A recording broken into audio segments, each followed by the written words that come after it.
So what we're going to do today is just go through, I've got some questions I need to ask you. Probably some things we've talked about before, but we'll just go back through them. I've also had a look at your food diary, so we'll have a quick look at that and just a couple of things based around obviously living a healthy lifestyle and all that jazz. So yeah, right, first of all, date of birth, remind me of your date of birth. The 8th of the 3rd, 1985. Small human. And your height. Do you want it in? What do you want it in? Doesn't matter because I can always change it. So I am 157 centimetres, which I think is like 5'1", 5'2", somewhere in that. And your current weight? 60.5 kilos. And I'll work out your BMI later. Right. So the first kind of thing we're going to look at is your barriers. What do you feel are your barriers with regard to exercise, training, managing and maintaining a healthy diet and approach to life? What would you say are your barriers? And obviously things like, I would say, not just like motivational factors, but things like work. Obviously, we all know we have busy weeks and things get in the way. So anything like that you think impacts, Probably now more so things exactly like you said there. It's not my motivation to train is usually quite high because I think it's really important for my mental health and my social health. But so it's normally time. In most weeks, I try and make sure I'm planned well ahead, like at least the next couple of weeks.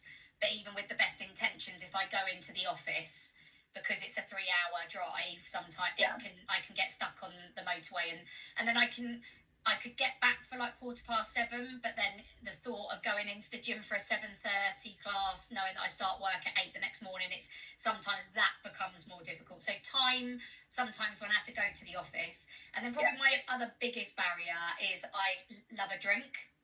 Like, I mean, obviously my food diary, you had my birthday week. I mean, it's around your birthday time, so. But I enjoy going out with friends and socialising, and I eat out, and I know that means that there are some things that might take longer to happen and might not happen at all. But I'm not at the stage of my life yet where I want to say I'm going to go teetotal and like not go out because it's all about balance, and the fact that you've recognised that I mean, I would say that's similar to myself. You know, the fact you can recognise it, where there's so many people out there that just won't even recognise or acknowledge the fact that alcohol does play a big part. We all know, we've heard the phrase, it's empty calories, and it is. Yeah. And for me, it's more, I'm so tired, it takes me a while to recover and feel normal again. So, yeah. So the next sort of area we're going to look at is client motivators. I've already written down, you are highly motivated, mainly for mental, social health, and also, I guess, from the sort of job you do, is having that kind of space and time away where you're not looking at your phone really, you're focusing on you. Is there anything else that you would say is your kind of, like, what else motivates you to want to train, to want to change and do things? Yeah, so I think, because obviously you and I have worked together, like I've been lucky to work with you before, I think the same motivator of, like, I just really want to see what my body's capable of. Like, I like to be challenged, learn new things, try new things, like, just see a little bit of progress, or sometimes maintenance with something.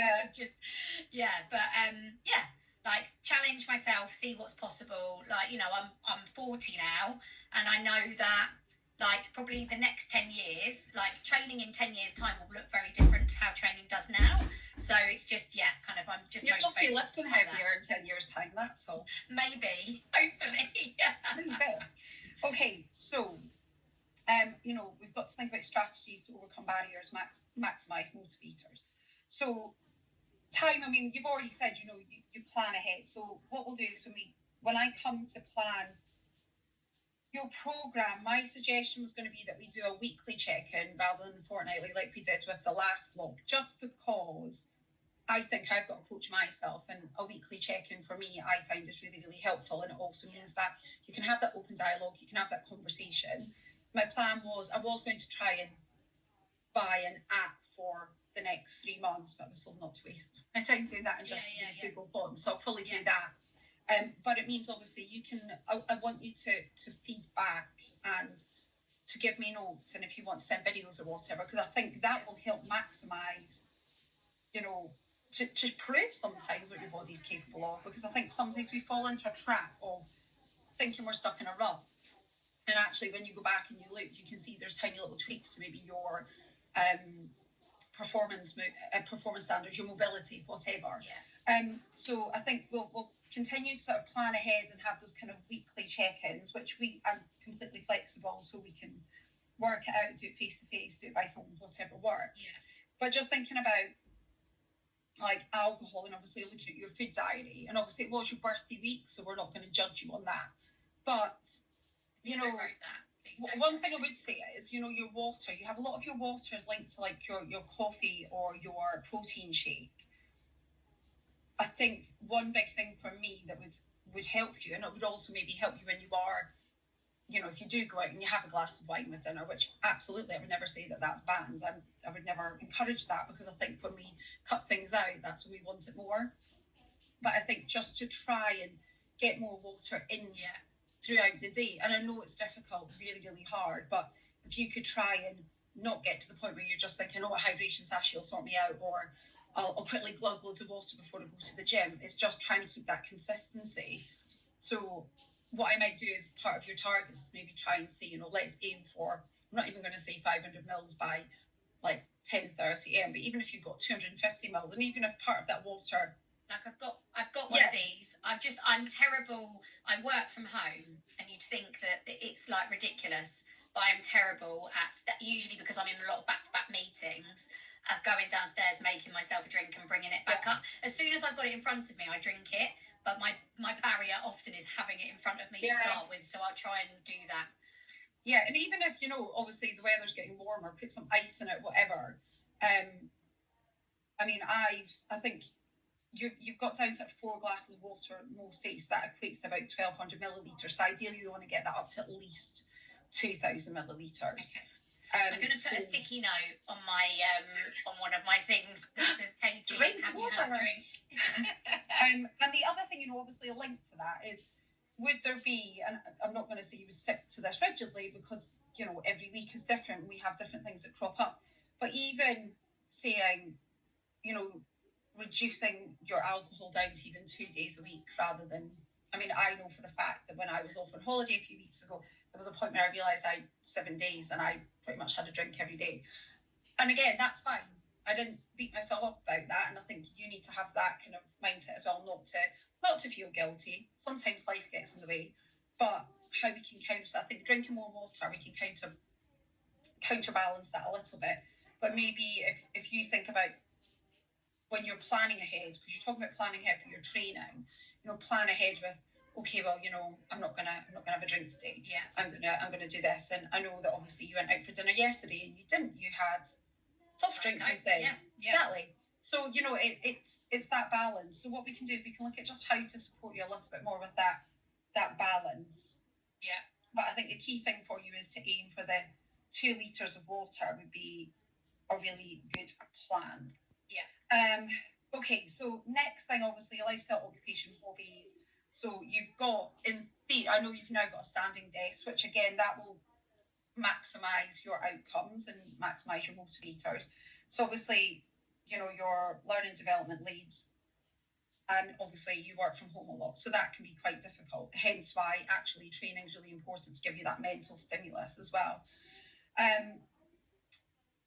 Lifestyle, would you say, out of 10, how active would you say you are? 10 being very active to 1 being a little bit. So I think I train at least 6 days a week, and now being like with my stand, I know I've only had it for a month, but I I reckon I stand now for 7 out of the 8 hours that I work a day. So, you know, but I realise that I'm working out for like an hour and a half each day. So I'd probably say, what am I, about a 6, maybe a 7? Once I am going to get a walking pad. Yeah. I want to try and do like for every hour, I want to do 10 minutes worth of walking. But yeah, so I reckon I'm probably a 6. But I don't don't know. If you're training 6, I mean, you think some people are delighted if they train 2 or 3 times a week. The fact you're training 6 times a week, you've got a standing desk. You've also, I know, got a dog. So you do, you know, dog walks. I guess you probably do at least one of the dog walks a day, even if it's a short one. Yeah. So, yeah, no, I would say 7 out of 10 at least would be accurate.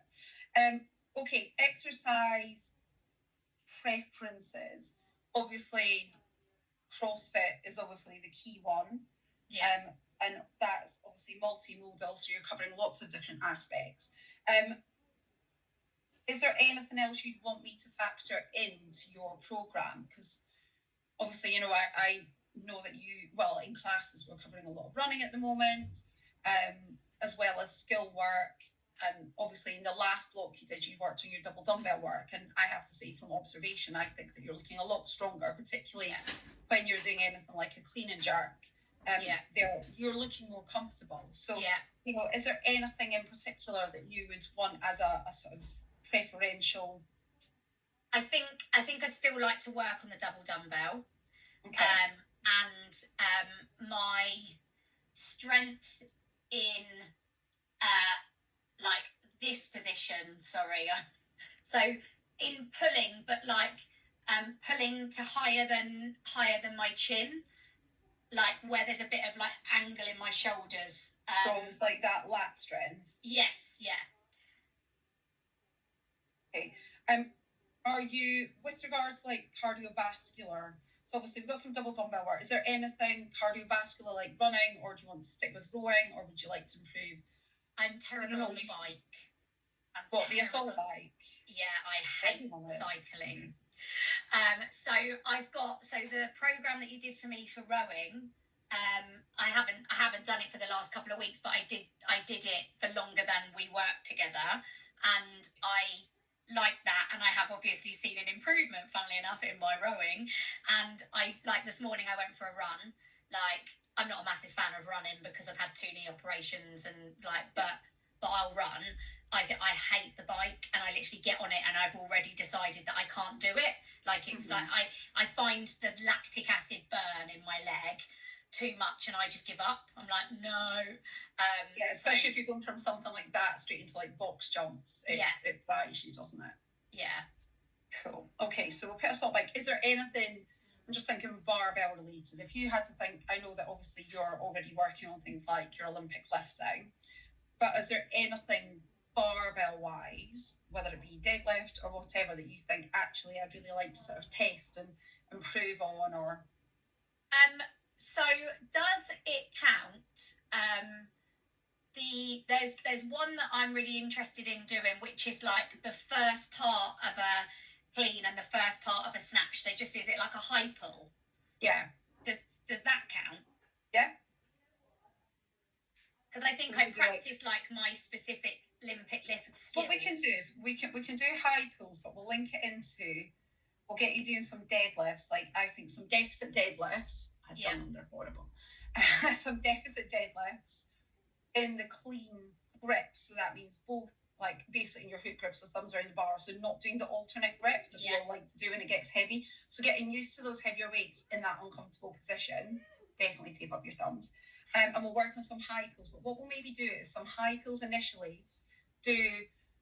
I'm thinking some sets of maybe between 5 and 8 at quite a light weight. So maybe at 50% of your, let's say, snatch and your clean weight, just so you can work on the technique and the movement, and then we can progress that onto heavy, and even move like your high pulls to heavier. Like, let's say I know your clean and jerk 70, so let's say you could go for even 75 and 80, and adding that extra weight on and doing those high pulls means that when you move on and you progress onto that weight, Yeah. It shouldn't be so. You shouldn't, like, we all have that moment where you pick up the bar and go, oh hell, this is heavy.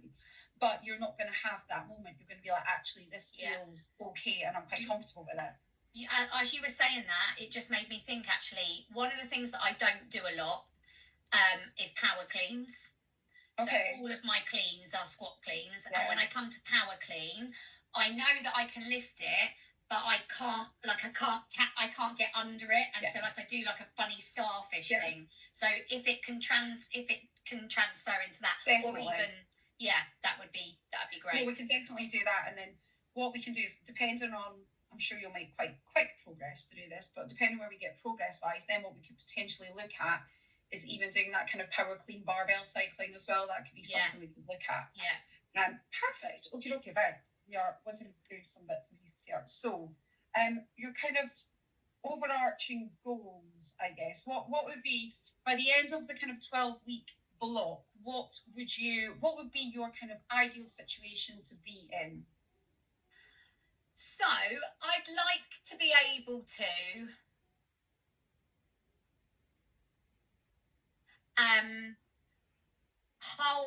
I'm sorry, because I don't know if this is like the right terminology, but I'd like to be able to hold a high is it RPM on the assault bike.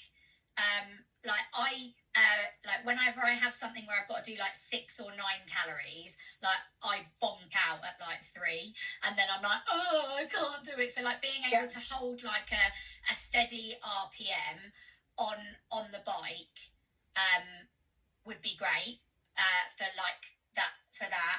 And then I guess I'd love to be able to comfortably power clean like 65. I don't know if that's a bit of but I think I've done like a power clean at 65 and a hang power clean at 65, but I remember them being very iffy. So like comfortably. So is that comfortable? And I think with all the little sort of steps we're going to put in place, I reckon if we, it's like anything, it's building blocks, isn't it? And once those building blocks are in place, everything should feel a lot more comfortable. I guess it's that whole kind of cheesy thing of trust the process, but it is. So I'm sort of power clean 65. I'm able to do, even if it's